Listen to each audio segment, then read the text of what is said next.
Всім привіт! Сьогодні 1 липня. Ми сьогодні їздили на базар, купили 6 курей і 15 маленьких каченят. Купили 5 курок і одного ось такого сірого півника. Купили ще такий корм від фірми Purina.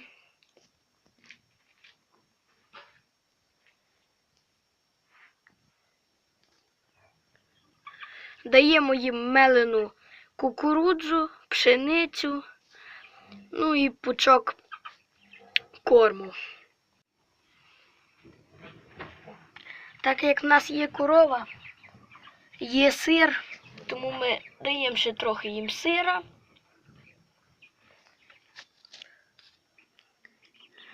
Качаткам ми даємо мішане таке сир, яйце, 1 картопля, кропива, ну і премікс, комбікорм. Водичку, там камінчик, щоб не вилляли. Скоро будуть рости.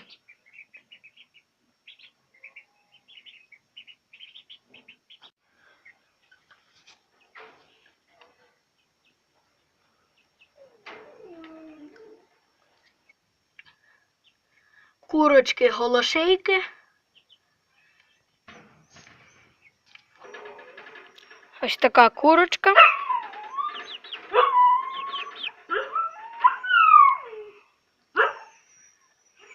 Трошки якісь голи в неї тут.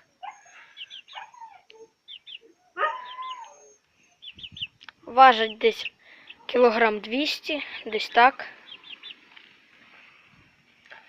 50 гривень 1 штука.